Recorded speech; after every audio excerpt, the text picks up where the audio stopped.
And then we will go to Facebook Live.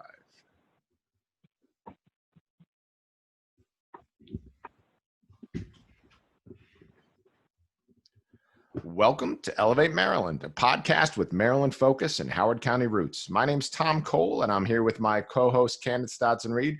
Candace, how are you?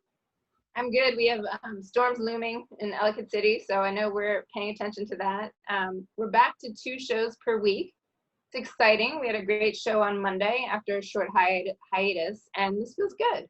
Affordable housing is something that we always talk about on the show, and so I'm very happy that we have Adria Crutchfield, the Executive Director of the Baltimore Regional Housing Partnership, on with us today.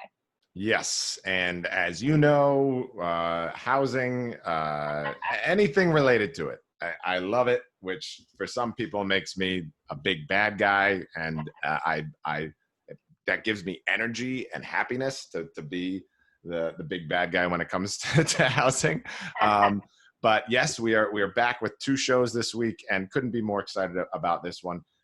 First, as we always do, we're going to go into our action items. We only have 2 action items this time, and I wrote both of them. So Candace is sitting here, a bit surprised, anxious. Just a little bit.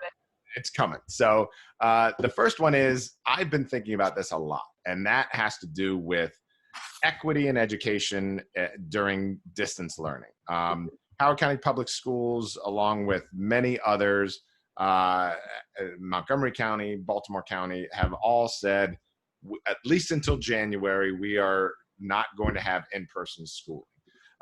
And as a result of that, and we're seeing articles from across the country, many families, many parents have decided that they are, and particularly those of means, have decided that they are going to adjust, and they are going to make changes to their the education for their child.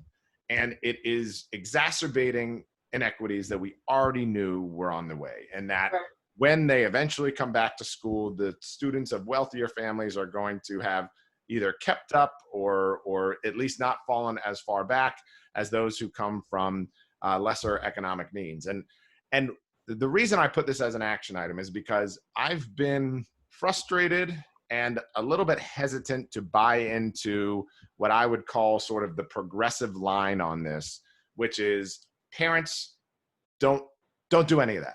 If it is going to exacerbate inequity in any way, you need to make sure your child is experiencing that with everyone else.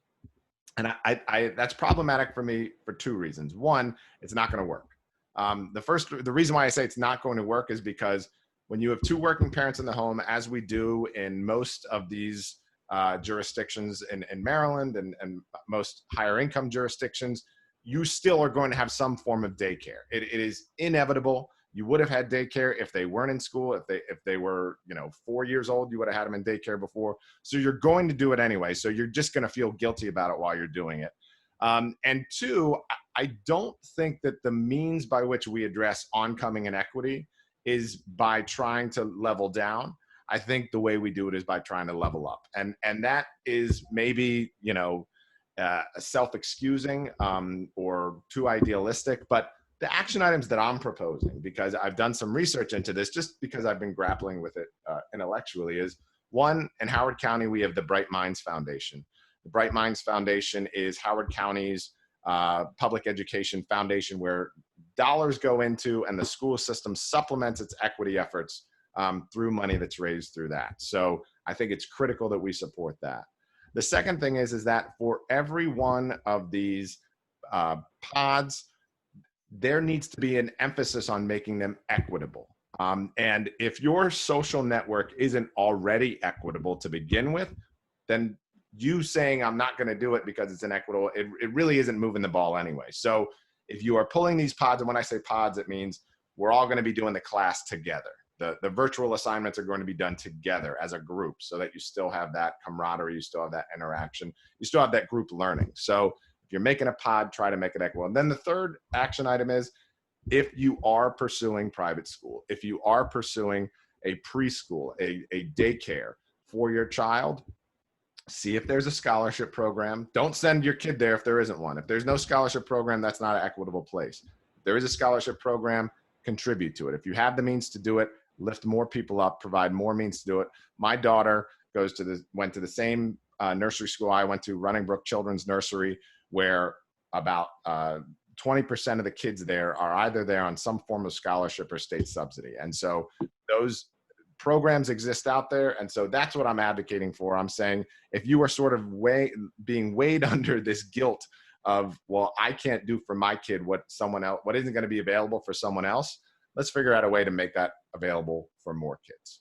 Yeah, I mean, this topic obviously is near and dear to my heart as well, being that I work in education, higher ed, but still education, and still concerned about the inequities that we see in higher ed as well as K through 12. I've sort of been talking with colleagues actually across the country about how to be innovative as we look at solutions to deal with the equity issue.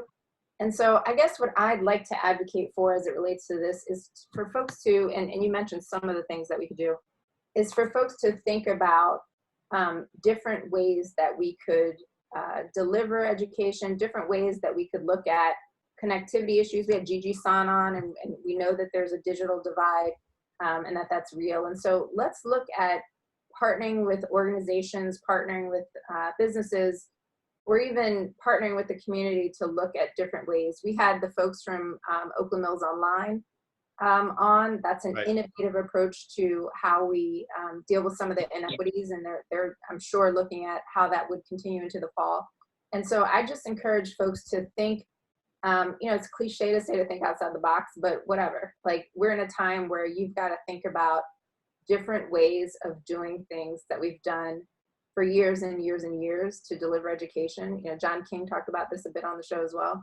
And so let's really be thoughtful in how we address these inequities and come together as a community instead of complaining about the fact that the kids are still at home, which I think is the right call for sure for K through 12. Let's think about the creative ways that we can work at some of these challenges that we see. And I hope we come together as a community in that way. Yeah. I'm glad to hear you say that, because as I mentioned at the beginning of this topic, I have been just conflicted about it, because there is certainly the sentiment of, well, let's all try to make sure that we are simulating the same disadvantaged environment of others. But I don't think that's the right thing to do. I think that helps the least amount of people. And I think the better thing that we can do, per what you're doing at UVMC and your colleagues are doing, is trying to figure out a way to lift more people up and be more innovative. So absolutely. What else are you thinking about? The second thing's a little bit hyper-local, but it relates to the Howard County Department of Housing and Community Development. Right now, pending before the County Council is SAO 01 FY 2021. Just remember, it's SAO1. It's a spending bill, because when the County Council passed this most recent budget, housing was treated different than everything else. Howard County Housing Department was told, if you want money, you need to come back and ask for it. They didn't do this to the police. They didn't do this to the fire department. They didn't do this to the school system. They didn't do it to the Department of Public Works, DPW. It was only housing. Now, you can come to your own conclusions as to why that is. The department that provides rental subsidies, the department that provides affordable housing units in your neighborhood. You can ask yourself why that is, but that's beside the point now, because right now that bill for $3.4 million, I believe it is, or somewhere thereabouts, is pending before the County Council. And go back and watch the work session from today. Go back and watch the Howard County legislative session. The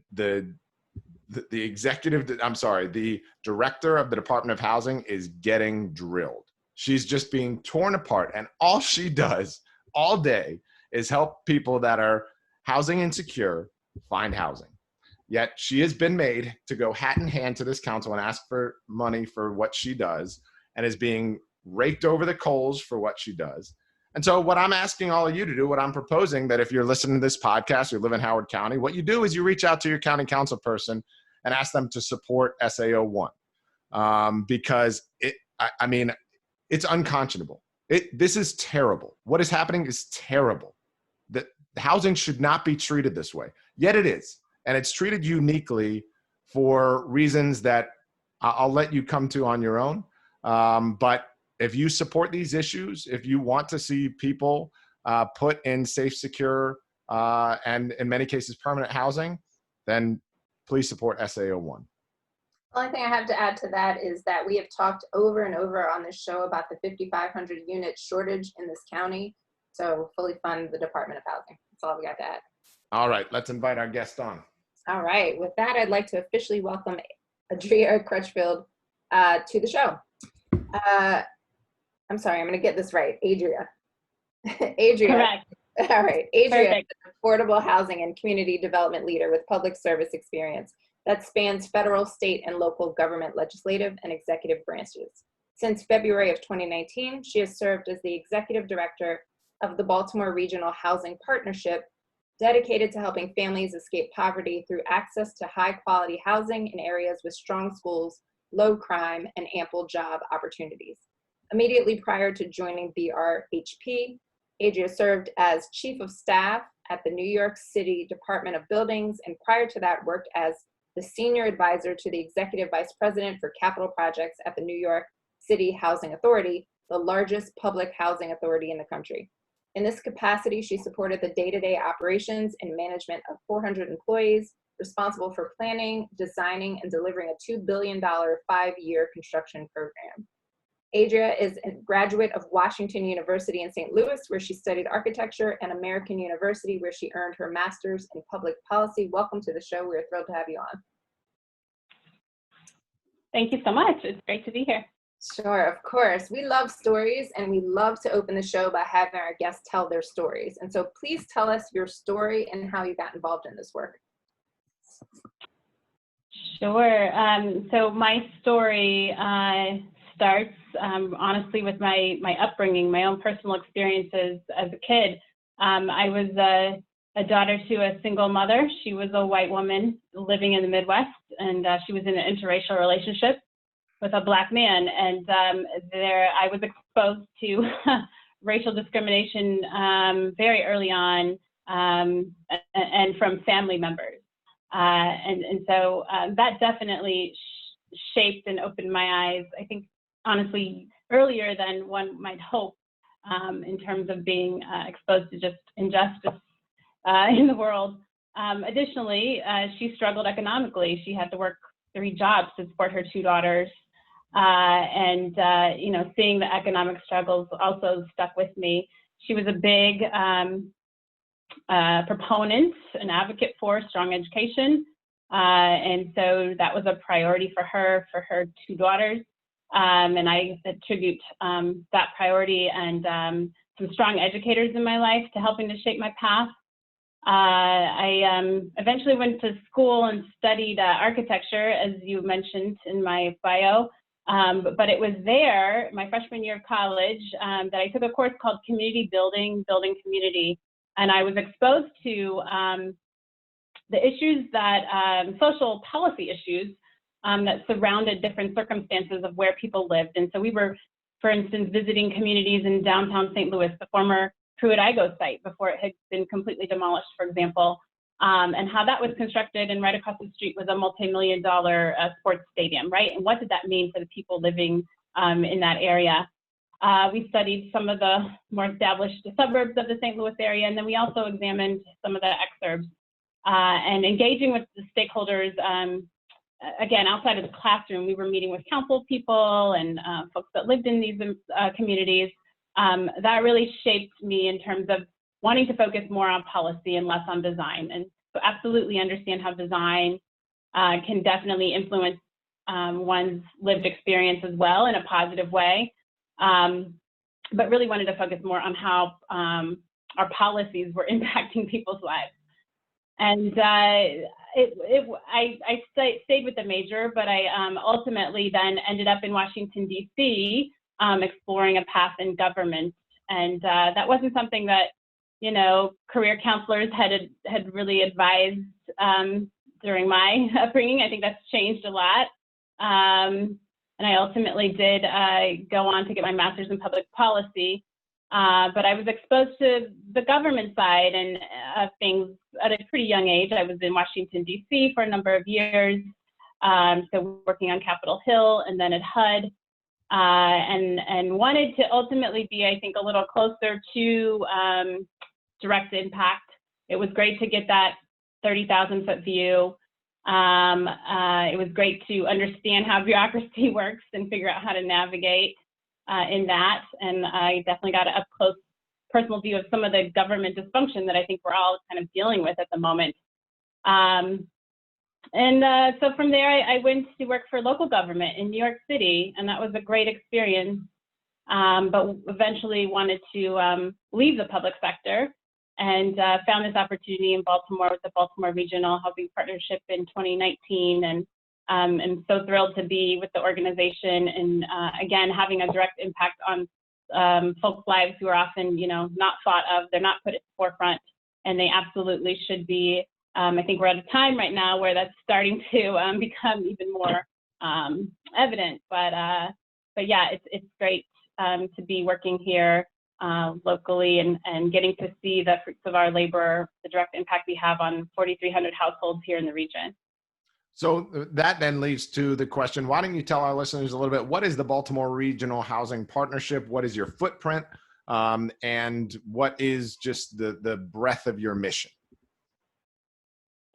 Sure. So we're a nonprofit organization, and we help low-income families find quality housing in resource-rich neighborhoods. And those are often neighborhoods that they've historically been excluded from tons of reasons that your podcast, I think, has done a good job of revealing, everything from redlining to predatory lending, and so on and so forth. And in addition to that, we help them access communities that are safe, healthy, and economically vibrant. And we do that by administering what's known as the Housing Choice Voucher, so rental assistance in the form of the Housing Choice Voucher.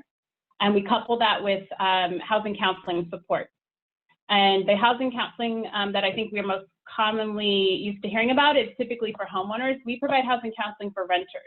And that consists of helping them prepare to lease in the private market with this voucher. So for those that might not be familiar with how the voucher works, the tenant pays up to 30% of their income towards rent, and then the voucher makes up the difference in terms of the market rate rent and what the tenant can afford. And the origins of this program were really to give tenants choice in where they were living outside of the public housing setting. And we enable that housing choice through our counseling program. So we prepare our families through a series of workshops. Once they receive the voucher, we help them with their housing search. We provide unit referrals in opportunity areas. We help them with touring, not just the units themselves, but the communities as well, ensuring that they understand what amenities are available to them, the quality of the schools, access to transit, other employment opportunities that might be available. And then we continue to stay in touch with those families for a period of 2 years, although for the duration that they are in our program, they have access to our counselors. But we proactively stay in touch with them for 2 years just to ensure a successful and stable tenancy and helping them achieve other goals that they had set out for themselves, plugging them into other needed resources, ensuring their kids get enrolled in the great schools that they now have available to them in their new communities. So that's the core of our program. We're involved in a couple of other initiatives. One, in coordination with some of the regional housing offices that you had mentioned, those that administer public housing or the HCV program in the region. And so we serve families within the city of Baltimore as well as the 5 surrounding counties. So Baltimore County, Howard, Anne Arundel, Carroll, and Hartford. And so we collaboratively work with a group of those leaders to facilitate the creation of affordable housing by providing our voucher subsidy in the form of a project-based voucher. So that's subsidy that is attached to the property, and that helps developers construct affordable housing units in great neighborhoods. So that's another initiative that we're involved closely with. We also advise other housing providers and, again, public housing authorities across the country, actually, who are interested in launching their own housing mobility programs similar to ours. So they have a voucher program, but perhaps they hadn't been administering it in the way that we do. And so we share our best practices with them. So that's a little bit about the work. And then we're involved in a little bit of advocacy, because you can't do this work without changing the laws a lot of times. And so we do that in coalition with a lot of other groups here in the region. So you touched on redlining and predatory lending, which is certainly something that we've talked about, both are things that we've talked about on the show. But for some of our new listeners or folks who may be tuning in for the first time, can you give a little bit of a history on that and the inequality related to housing? Because I think that's really an important piece to understand as we move forward.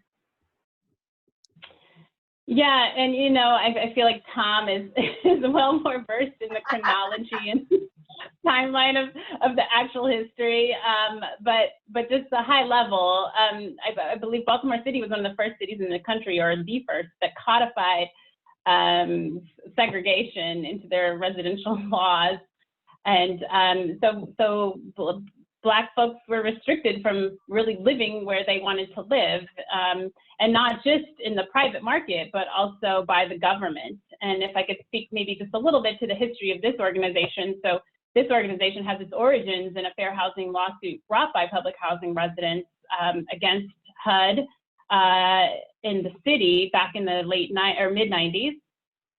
That was finally settled in 2012. That lawsuit was settled in 2012, and part of the remedy, or the settlement agreement, resulted in the creation of the Baltimore Housing Mobility Program. And again, these were public housing residents who essentially had no choice in terms of the neighborhoods that they could live in. And public housing was segregated at one point in Baltimore City.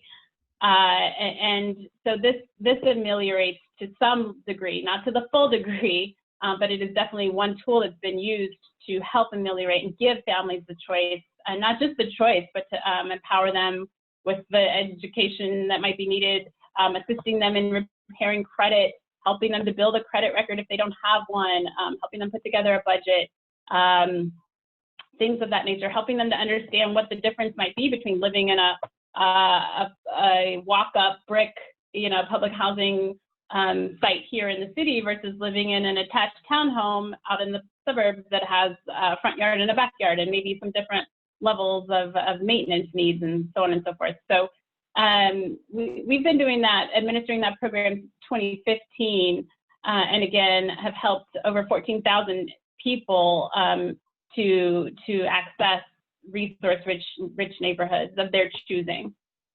I just want to highlight that, because sometimes we say statistics and people look right past them, but 14,000, that was the number you said, right? 14,000 people, that's about 4,300 households, yeah. I mean, that's incredible. That those are lives that are changed. And that leads into my question, which is, there's this sentiment that surrounds affordable housing, and that sentiment, and surrounding it, an oppositional force. That sentiment is, you can't afford to live here. I worked very hard to be able to live here.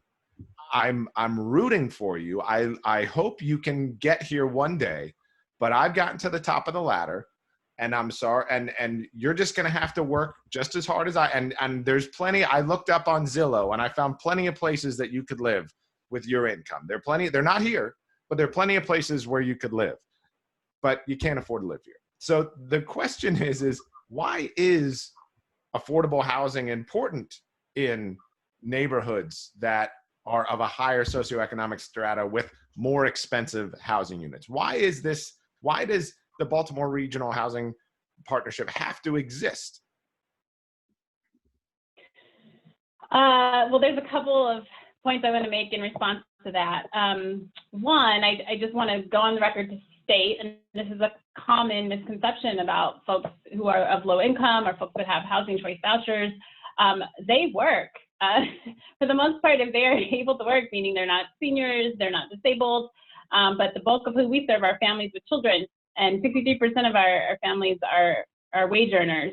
And so they do work. And a big, I think, contributor to the affordable housing crisis that we have seen for decades now, it's interesting that it's still a crisis because it's been going on for so long. Right. that is also because incomes or wages haven't kept up with the cost of living expenses. And so it's almost like an added weight, right? In terms of making it really challenging to access these neighborhoods. I would say this as well, that we are enabling low-income families to make the same choices that middle-income and upper-income families make for their families every day. They make the same choices, right? And there's no reason that someone of lower income shouldn't be able to send their kids to a great school as well. In terms of what I believe the Housing Mobility Program provides for families specifically, one, it's housing stability. And again, they're paying 30% of whatever wages they make towards their rent. We're paying for the difference.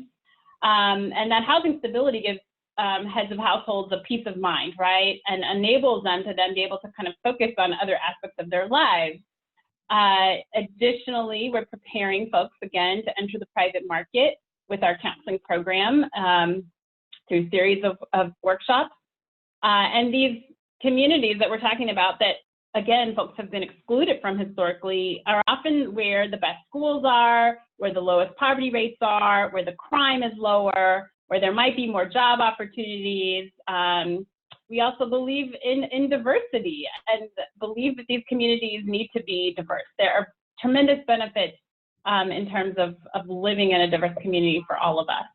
And so again, I think we contribute to that as well. And ultimately, to the extent that we're able to help a family escape this cycle of poverty, we are helping their children for the future.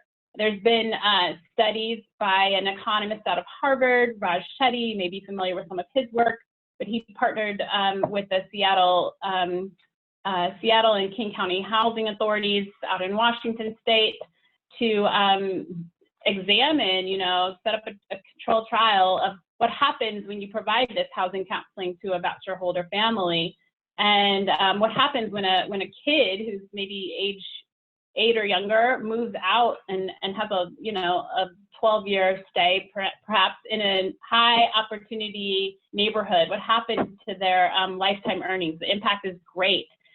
So much to the tune that it ends up covering the cost of what the voucher assistance provided during their upbringing, right? So I believe it's a moral issue. I believe it's an economics issue, and it just makes sense.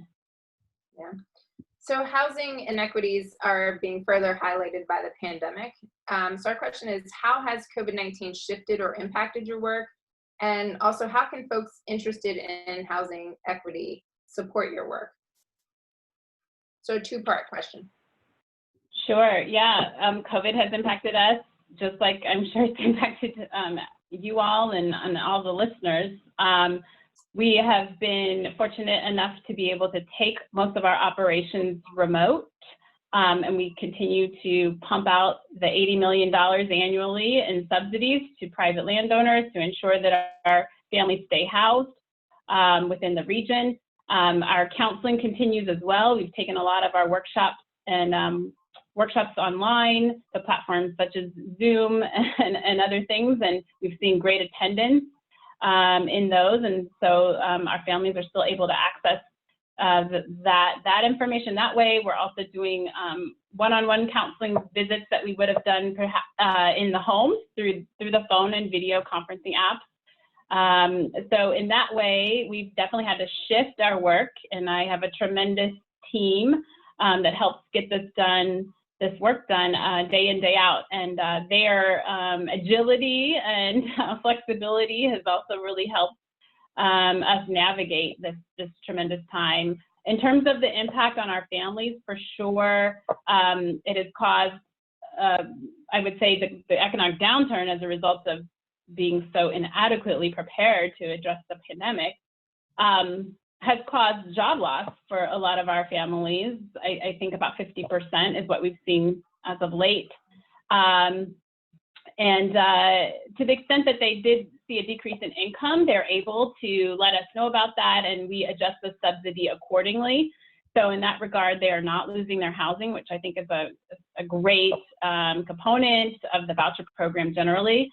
So again, we're keeping them stable despite the the decrease in their employment, or the reduction in their employment. But we're also seeing that some of our families actually maintain their jobs, right? And that leads us to believe that a lot of them are in the essential worker roles. They're on the front lines in terms of food service and hospitality work, working in hospital settings and healthcare settings, doing a lot of the service economy type work that we're now deeming essential. And so that's one thing that we've learned. For sure, we have, especially those working parents, and a lot of our households are single parent households, who are definitely enduring challenges with the distance learning, remote learning environment for their children, given that their children are out of school and they really need some like guided hands-on assistance throughout the day to do the remote learning. So we are aware of those challenges, and we're seeking to try to do things to facilitate a better learning situation for the time being, for as long as we're kind of enduring this all together. In terms of what folks can do, we rely on 2,100 private property owners to partner with us to lease homes to our families. So for starters, I would say to partner with us, and that could be in a lot of ways. Namely, if you have your property owner in an opportunity area, and you can learn all about opportunity areas on our website, brhp.org, we would ask you to contact us if you're interested in listing your unit with us. So that's one way to partner. Additionally, we are trying to deepen our partnerships with other direct service providers. Again, housing is a foundational need for sure, but it's not necessarily the only need. When we think about addressing poverty, there's got to be a real comprehensive approach. So to the extent that you're a direct service provider out there offering services to clients that we serve, we might have clients that come in. We would welcome introductions and outreach with connection with you all. Additionally, I'm going to put in a plug for board members. So that's another way to serve. If you're interested in joining a board of directors and passionate about this type of work, I would welcome your reaching out to us in that way. Additionally, you can just be a supporter and donate to the organization and the work we do to assist the families that we serve. So those are ways in which folks can partner with us. Additionally, there's a whole another aspect out there, again, that's much needed around advocacy, right? So being a good advocate around ensuring that we're being inclusive, that our communities are inclusive, and that we are looking after those who have the least in a lot of times and are often facing some of the biggest barriers to just living. I envision a world one day in which we'll all thrive. We're definitely not there yet. Right. But yeah, be a good neighbor, advocate for change in your community, be one of those folks that says, yes, in my backyard, be a YIMBY in terms of supporting affordable housing development. Well, I will already say that after the show, I will be reaching out to apply for a board position because I think what you do is very important. Hey, I was going to say that, but I didn't want to throw you under the bus on our live podcast. Oh, I thought you were going to come on and apply with me. That'd be fun. You don't have anything else going on. I would love to have both of you. So one of the things that I hear from others that work in housing vouchers, including our own Howard County Department of Housing, is that the vouchers don't go very far in Howard County. That the other jurisdictions, Baltimore County in particular, are more favorable for families looking to get into opportunity areas just because, as you said, 30% they have to, but then the voucher has to make up the difference between whatever the market rate would be or whatever that unit is being offered at for rent. Are you experiencing that? Is that true? So yes, to get a little more technical, a unique feature of the Housing Mobility Program and the vouchers we administer allows for exception payment standards. And so we can pay above fair market rate rent in terms of the subsidy. Yes, there are certain limitations in terms of the unit needing to be rent reasonable, and that's determined through comps, right? Other units in the area. Obviously, there are income restrictions that go along with the voucher program generally, and we've got to make sure that the housing that a family finds is affordable for them, right, for their tenant portion. But we have demonstrated strong success in accessing high opportunity areas with our exception payment standards that we provide. Additionally, a lot of programs, so while that's one thing that voucher administrators across the country can look into and actually seek relief from HUD on that as well, to the extent that they don't have the flexibility to do so on their own, they can request it. There's also HUD has allowed for, I believe, 24 cities across the country, which is not nearly enough in my opinion, to apply small area fair market rent, small area SAFMRs, which allows for the voucher, the determination of the rent reasonableness and the payment standards to be at a zip code level, so a micro-targeted level, as opposed to factoring in like the $1 million properties here and there and everywhere that cover like the whole metropolitan area.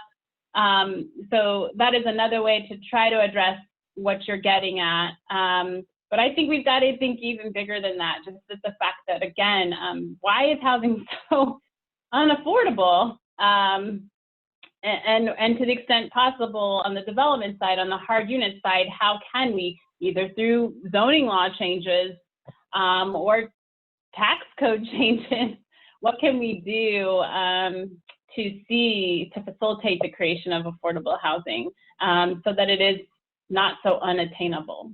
And if I could build off of that just real quick, Candace, like this is right on line with something we've been talking about all along, which is this idea that we are going to entirely address our affordable housing gap through inclusive zoning. So requiring a certain number of MIHU units to be built.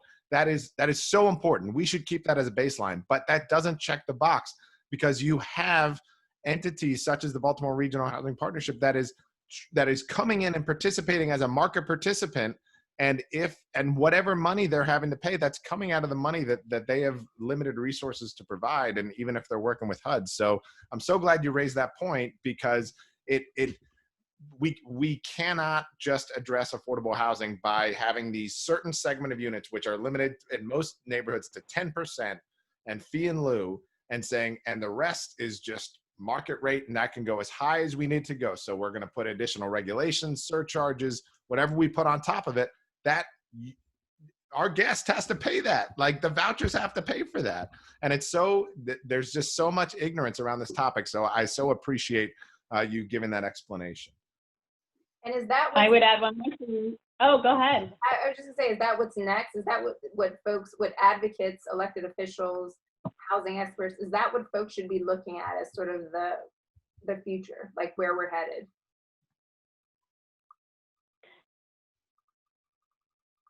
In terms of where we're headed, yes, with regard to that, yeah, I was just going to add, in addition to those things, we need to be looking at wages and incomes of folks and closing the wealth gap.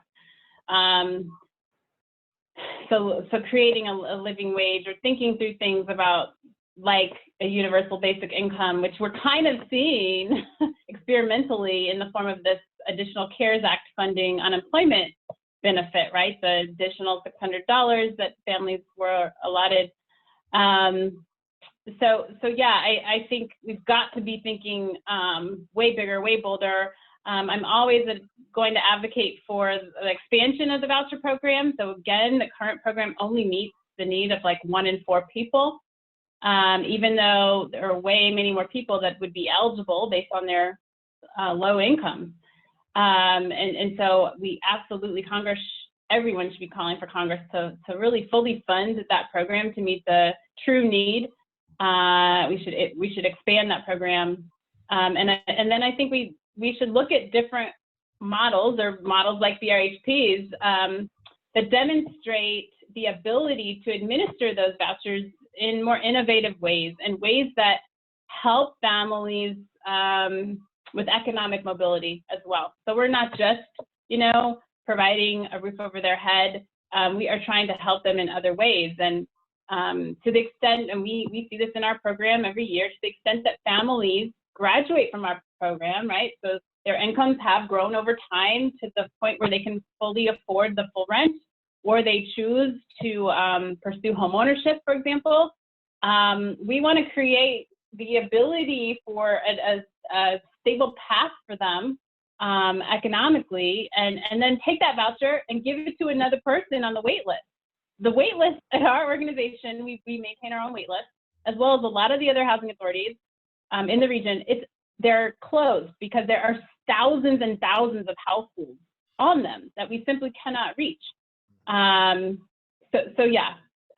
Totally believe we've got to be very comprehensive and think really boldly.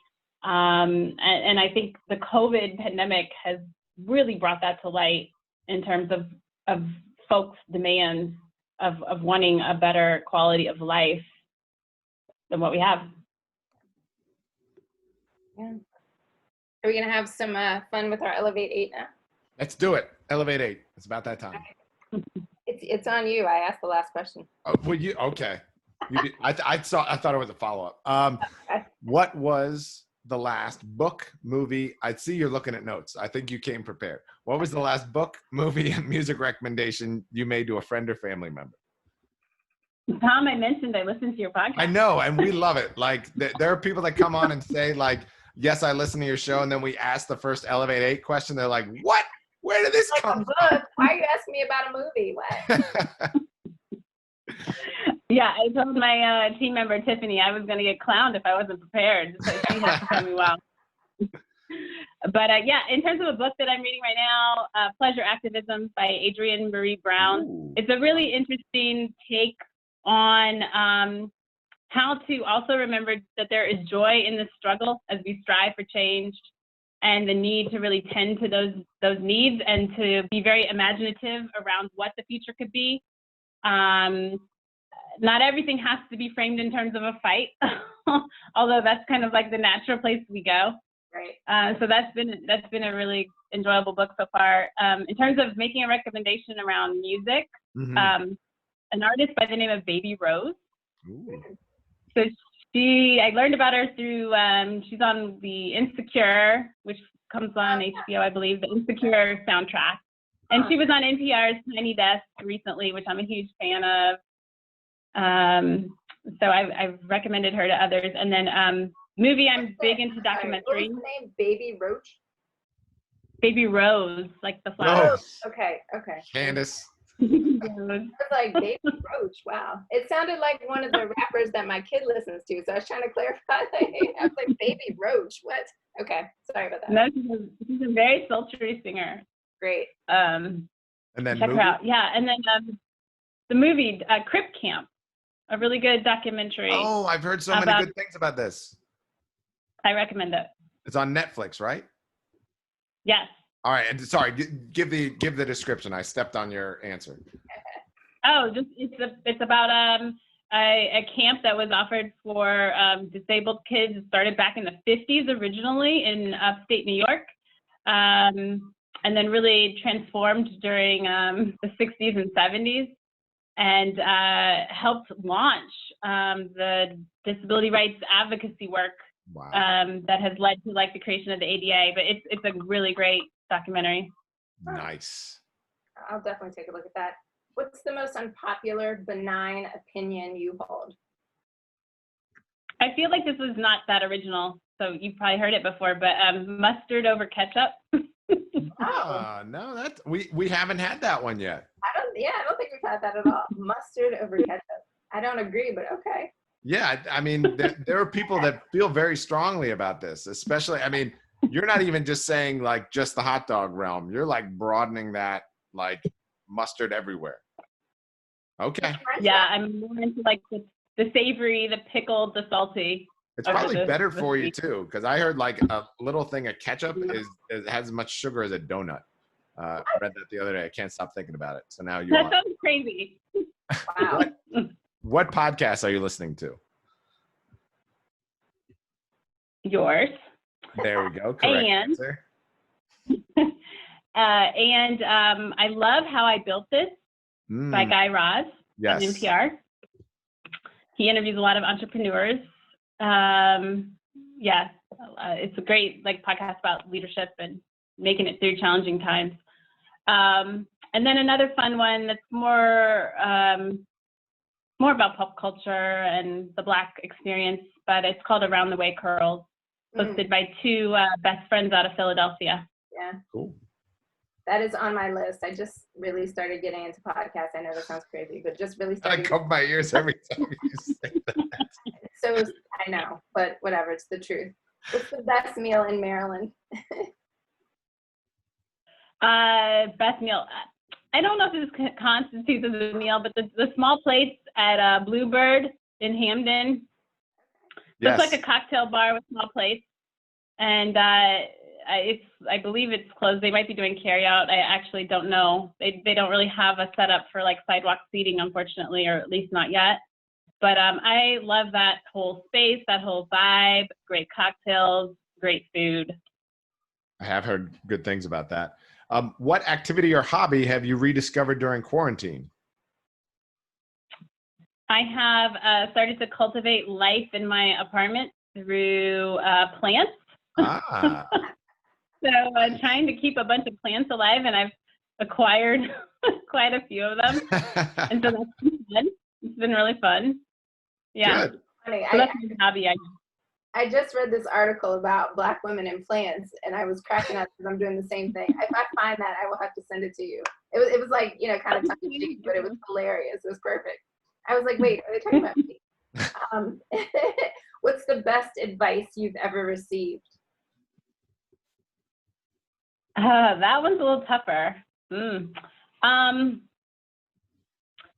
from my mother, which is around, where you started is not necessarily where you're going to finish. And I think you could look at that in both ways in terms of like, if you're in a rut right now, it doesn't mean you're going to be in a rut for forever.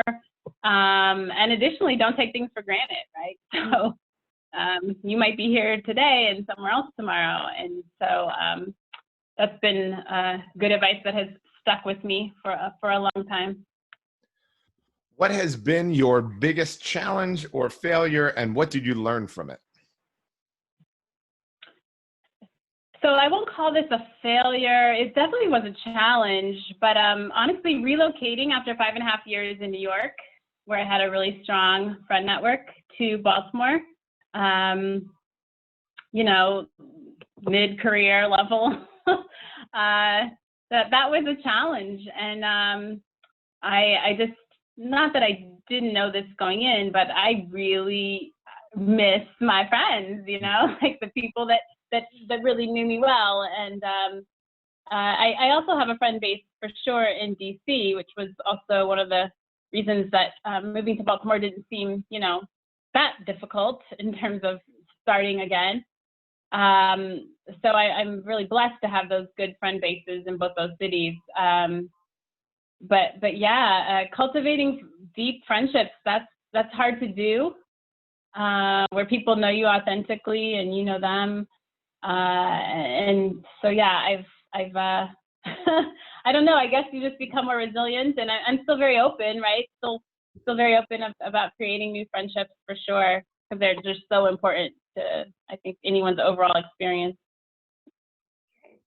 And the question that we ask all of our guests at the end of the show is, what do you think we need to do to elevate Maryland? So I'm going to start high level first.